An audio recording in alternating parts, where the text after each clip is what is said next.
this at one time was so filled with Italian families. And a lot of these guys, they all gathered together and they had like little storefronts, but you wouldn't walk in there. And of course, the most famous one was the Ravenite, where John Gotti was there. One of my friends who was coming to see me for a reading went in there by mistake.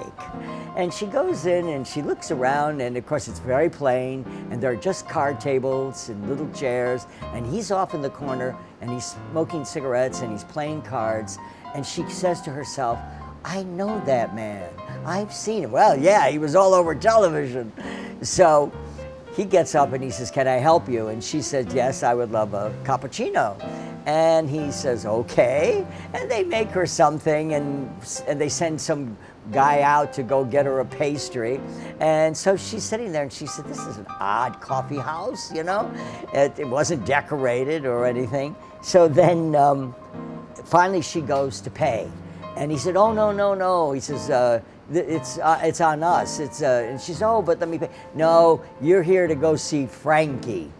And she said, oh, you know, how do you know? And yeah, I can tell, you're one of those uptown dames. I used to see him all the time. He was a very polite man, always saying hello if he saw me, hello.